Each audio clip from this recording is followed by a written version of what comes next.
नमस्कार। आज हम जो आरपीएससी के द्वारा जो प्रश्न पत्र तैयार किया जा रहा है उसके बारे में चर्चा करेंगे।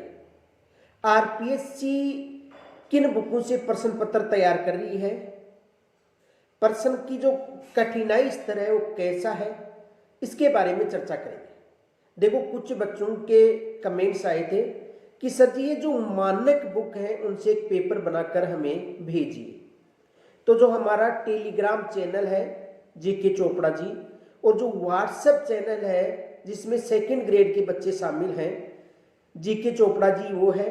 यदि कोई बच्चा उस व्हाट्सएप ग्रुप पर भी जुड़ना चाहता है तो 9950 38 92 86 9950 38 92 86 नंबर पर संपर्क करके व्हाट्सएप ग्रुप पर भी जुड़ सकता है।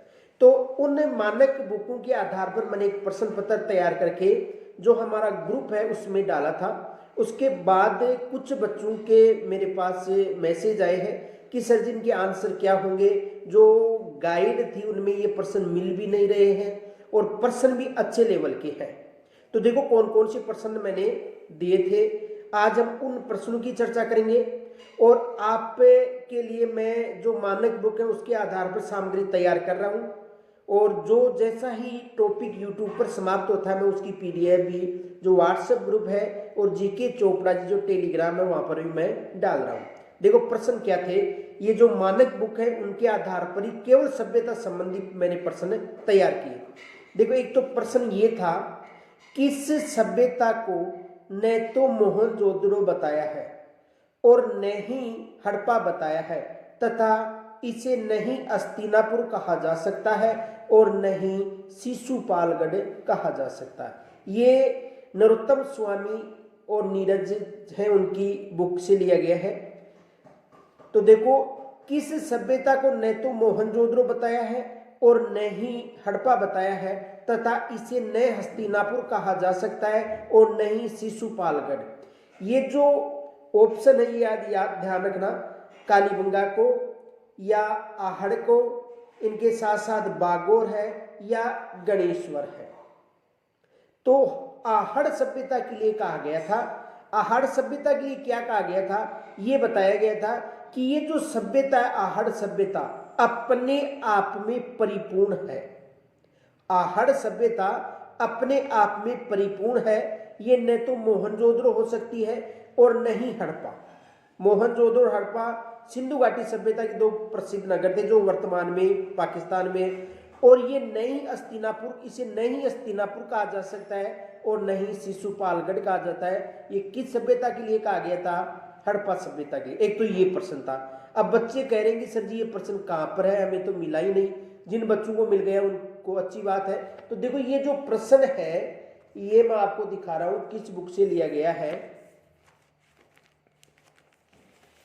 इस बुक से लिया गया है, प्रेमचंद गोस्वामी और शशि अरोड़ा, इस बुक से लिया गया है। अब ऐसे प्रश्न है ये आरपीएससी पूछ रही है। अगला प्रश्न देखो, अगला प्रश्न है, कालीबंगा सभ्यता का उत्खनन 1961-62 में किसके द्वारा किया गया था। तो देखो, हम गाइड में क्या पढ़ते हैं, गाइड में केवल यही दे रखा है कि कालीबंगा सभ्यता का जो उत्खनन है 1961-62 में बीबीलाल और बीके थापर के द्वारा किया गया था। और 61 से लेकर 69 के मध्य इनके साथ साथ एमडी खरे भी हैं, ठीक है, इनके अलावा एसपी श्रीवास्तव भी है। अब देखो, ये तो जो इतिहास वेता है उनके बारे में बताएंगे, लेकिन मैंने ऑप्शन अलग दिए हैं। याद रखना, कालीबंगा सभ्यता का उत्खनन 1961-62 में किसके द्वारा किया गया है। ऑप्शन था स्कूल ऑफ आर्कोलॉजी, दूसरा है भारतीय पुरातात्विक सर्वेक्षण विभाग, तीसरा है ए व दोनों, और चौथा है दोनों तथ्य गलत। तो ये जो ऑप्शन है इसमें होगा यानी कि स्कूल ऑफ आर्कोलॉजी यानी बीबीलाल और भारतीय पुरातात्विक सर्वेक्षण बीके थापर। तो यानी बीबीलाल और बीके थापर है। तो इसमें यानी जो इतिहास वेता न देकर उनसे संबंधित जो संस्था थी उनका नाम पूछा गया है, पूछ सकता है अगला। तो देखो, इसमें आएगा कालीबंगा सभ्यता का उत्खनन 1961-62 में किसके द्वारा किया गया था, स्कूल ऑफ आर्कोलॉजी और भारतीय पुरातत्व सर्वेक्षण विभाग के जो निदेशक हैं बीबी लाल और बीके थापर, ये इन संस्थाओं के निदेशक थे, उनके द्वारा इसका उत्खनन किया गया था। अब देखो हम केवल गाइड में यही पढ़ते हैं कि इनका उत्खनन कौन करता है, बीबी लाल और बीके थापर और जो अन्य साथी है, लेकिन वहां पर वो जो दोनों थे बीबी लाल और बीके थापर, वो किस संस्था के निदेशक थे, तो उस संस्था का नाम पूछा गया है यहाँ पर। अगला प्रश्न देखो, अगला प्रश्न है किस सभ्यता का उत्खनन राजस्थान सरकार के पुरातत्व व संग्रहालय विभाग के पूर्व निदेशक के द्वारा किया गया है। साधारण प्रश्न है, लेकिन ये गाइडों में नहीं मिलेगा आपको। प्रश्न है किस सभ्यता का उत्खनन राजस्थान सरकार के पुरातत्व व संग्रहालय विभाग के पूर्व निदेशक के निर्देशन में हुआ था। कालीबंगा का हुआ था, या गणेश्वर का हुआ था, या बागोर का हुआ था, या गणेश्वर व बागोर का हुआ था।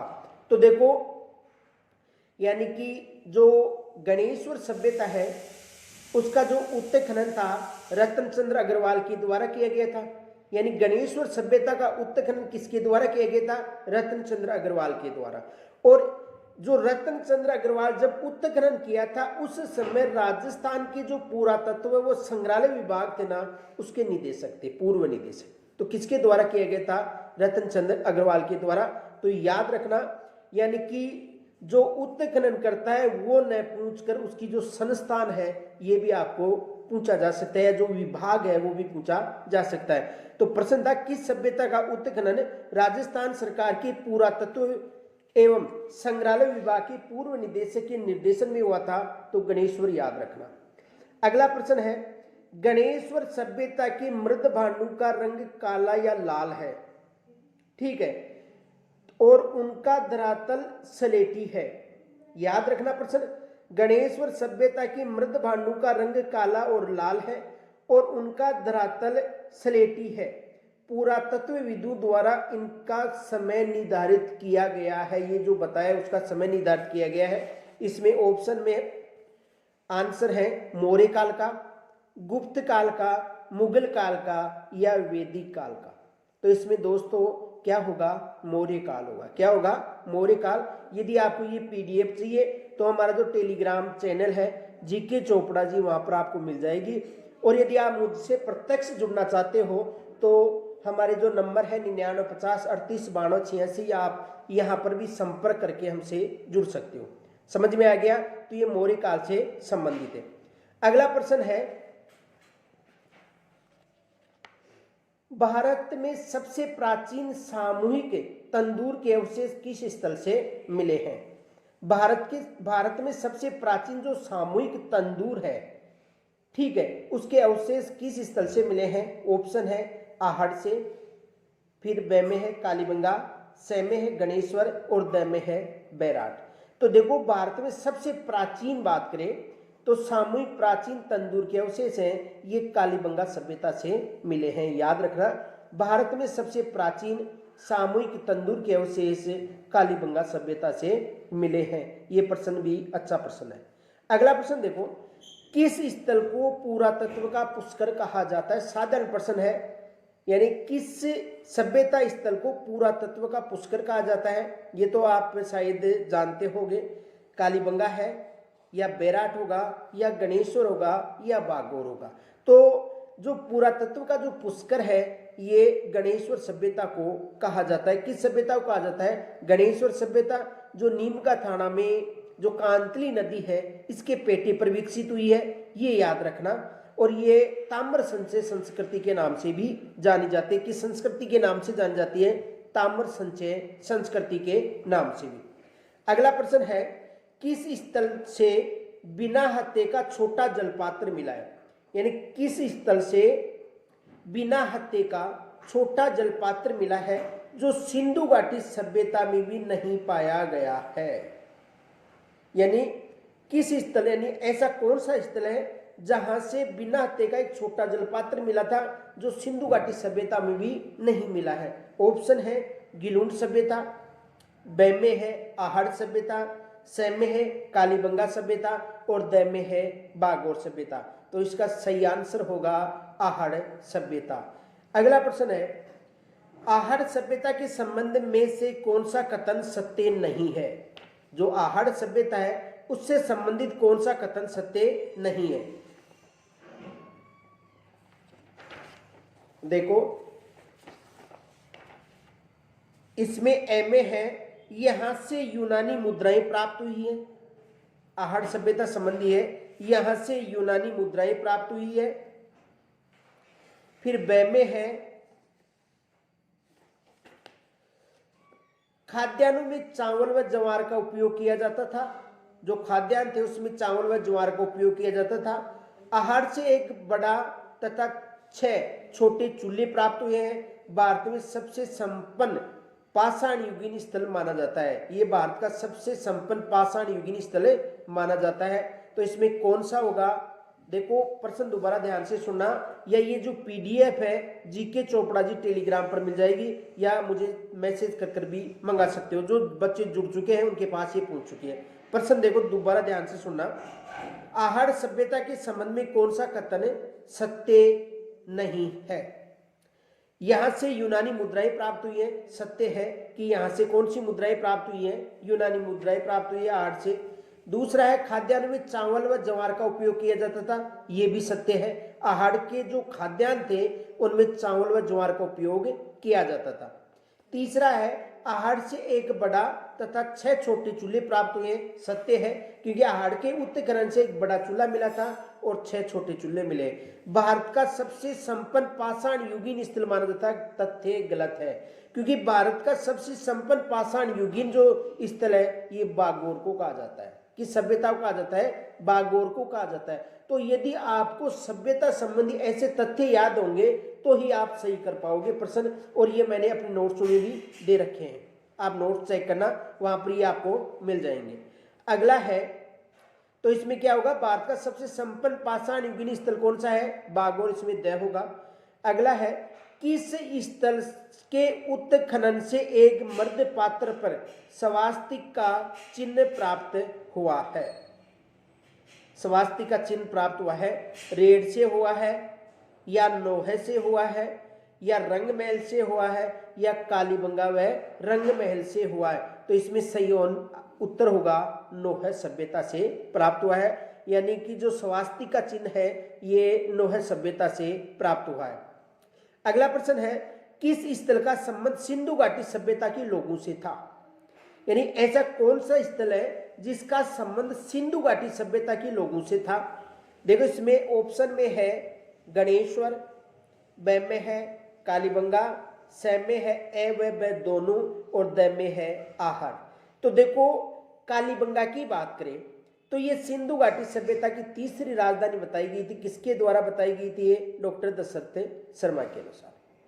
और जो गणेश्वर सभ्यता है, यहाँ की जो ईंटें हैं इनका व्यापार हड़प्पा और मोहनजोदड़ो में होता था। यहाँ से जो निर्मित ईंटें हैं इनका व्यापार, यानी यहाँ की ईंटें जो मोहनजोदड़ो हड़प्पा से संबंधित थी, इतिहासवेताओं का बताना है, तो वहाँ से इसका संपर्क था। तो इसमें होगा गणेश्वर और कालीबंगा सभ्यता। अगला है, निम्नलिखित में से कौन सा कथन कालीबंगा सभ्यता के विषय में सही नहीं है?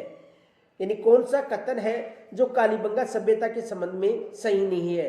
देखो कालीबंगा से ऊंट की हड्डियों के साक्ष्य मिले, सही है, कालीबंगा से ऊंट की हड्डियों के साक्ष्य मिले हैं। दूसरा है, कालीबंगा से भूकंप के साक्ष्य मिले हैं, यानी ये कहा जाता है इतिहासवेताओं का उत्खनन के दौरान यहाँ पर जो भवनों में जो दरारें पाई गई थी उससे ये अनुमान लगाया जाता है कि कालीबंगा है, इसका पतन का कारण क्या था? शायद भूकंप रहा होगा, तो ये भी सही है। अगला देखो, अगला है, कालीबंगा की खोज एक इतावली इटोलिस्ट लुइग पियो टेस्टिटोरी ने की थी। तो हाँ, सबसे पहले उन्होंने खोज की थी, बाकी उत्खनन कार्य नहीं किया था। खोज उन्होंने की थी टेस्टिटोरी ने, बाकी उत्खनन कार्य अमलानंद घोष ने किया था, ये भी सही है। अब देखो, प्राग हड़प्पा अग्निवेदिकाओं के साक्ष्य मिले हैं। प्राग हड़प्पा से नहीं मिले बल्कि विकसित हड़प्पा से मिले हैं। छोटा सा प्रश्न है, यानी प्राग हड़प्पा से नहीं मिले, केवल विकसित हड़प्पा से मिले हैं। अब देखो ये भी याद रखना, जो कालीबंगा है इसे पाषाण काल के अवशेष मिले तो ये हड़प्पा से भी प्राचीन सभ्यता है। यहां से भी प्रश्न बन सकता है, ये हड़प्पा से भी क्या है, प्राचीन सभ्यता मानी जाती है। अगला प्रश्न है, कौन सा कथन सत्य है? गणेश्वर का व्यापार संबंध सिंधु घाटी सभ्यता से नहीं था। दूसरा है, आहड़ के लोग चावल से परिचित नहीं थे। तीसरा है, कालीबंगा लोहा युग संस्कृति का एक उदाहरण है। और चौथा है, बागोर संस्कृति से छेद वाली सुई प्राप्त हुई है। तो इसमें कौन सा कथन सत्य है? तो ध्यान से सुनना, गणेश्वर का व्यापारिक संबंध सिंधु घाटी सभ्यता के लोगों से नहीं था, गलत है, था। यानी गणेश्वर का संबंध सिंधु घाटी सभ्यता के लोगों से था। दूसरा है, आहड़ के लोग चावल से परिचित नहीं थे, परिचित थे। यानी आहड़ के लोग थे चावल और ज्वार से क्या थे, गेहूं से और जौ से परिचित थे। चावल, ज्वार, गेहूं और जौ से परिचित थे। अगला है, कालीबंगा लोहा युगीन संस्कृति का उदाहरण है, गलत है। कालीबंगा लोहा युगीन का नहीं था, ताम्र युगीन का था। और बागोर संस्कृति से छेद वाली सुई प्राप्त हुई, ये सही है कि बागोर जो सभ्यता है, जिसे महासतियों का टीला कहा जाता है, वहां से ये जो सुई है छेद वाली, ये मिली थी। अगला प्रश्न है, आहड़ को ताम्रवती के नाम से जाना जाता है, क्योंकि जो आहड़ है इसे ताम्रवती के नाम से जाना जाता है, क्यों जाना जाता है? देखो, बड़ी संख्या में तांबे के औजार व उपकरण मिले। दूसरा है, घर बनाने के लिए दूब में पकी हुई ईंटों का प्रयोग किया गया। तीसरा है, जली हुई ईंट का निर्माण पाया गया। चौथा है, अर्थव्यवस्था शिकार और पशुपालन पर आधारित थी। तो इसमें आपको सबको स्पष्ट दिख रहा है कि बड़ी संख्या में तांबे के औजार उपकरण मिले थे। तो ये प्रश्न मैंने दिए थे आपको, आपके कहने पर मैंने बताया था कि आरपीएससी के द्वारा जो आपको याद है, यानी हम क्या पढ़ते हैं बुक गाइडों में क्या दे रखा है कि उत्तक खननकर्ता कौन थे, लेकिन हमने ये नहीं ध्यान दिया कि जो उत्तक खननकर्ता थे वो किन संस्थानों से संबंधित है। ठीक है, तो ऐसा आरपीएससी पैटर्न जो प्रश्न पैटर्न है वो बना रही है और ये मानक बुकों के आधार पर तैयार कर रही है। देखो, जो हमारा व्हाट्सएप ग्रुप है उसमें मैंने 1000 बच्चों का लक्ष्य रखा है कि उसमें 1000 बच्चे शामिल किए जाएंगे, केवल 2nd ग्रेड के बच्चे। और इनके अलावा टेलीग्राम चैनल भी है जो जीके चोपड़ा जी के नाम से है, और इन दोनों चैनलों पर मैं पीडीएफ डाल रहा हूँ। और यदि कोई बच्चा व्हाट्सएप ग्रुप से जुड़ना चाहता है तो हमारा हेल्पलाइन नंबर है 99 50 38 52 86। आप उस पर मैसेज कर भी जुड़ सकते हो, और यदि आपको कोई समस्या हो तो आप प्रत्यक्ष कॉल भी कर सकते हो। इनके साथ साथ देखो, मैंने नोट्स प्रारंभ कर दिए हैं आपके, और ऐप पर ये जो टेस्ट चल रहा है ऐसे ही ऐप पर टेस्ट भी चालू कर दिया है मैंने। आप टेस्ट देकर देख सकते हो, 2 टेस्ट है, निःशुल्क है। उसके बाद में आप यदि इच्छुक हो तो टेस्ट सीरीज ज्वाइन कर सकते हो। और जो मानक पुस्तकों के आधार पर मैंने आपका जो लक्ष्य रखा है कोर्स कराने का, केवल यूट्यूब पर, ये होली तक रखा है। होली तक मैं यथावत रूप से आपके जो टॉपिक हैं वो करवा दूंगा। कुछ ऐसे टॉपिक हैं जिनके आपके नोट्स दिए जाएंगे, जैसे मान लो जनसंख्या है तो ये जनसंख्या वाला टॉपिक है, कोई करवाने का टॉपिक नहीं है। इनके साथ साथ कुछ अन्य भी टॉपिक हैं तो उन टॉपिकों के केवल नोट्स दिए जाएंगे। बाकी जो समझाने के जो टॉपिक हैं ये हम होली तक कर लेंगे।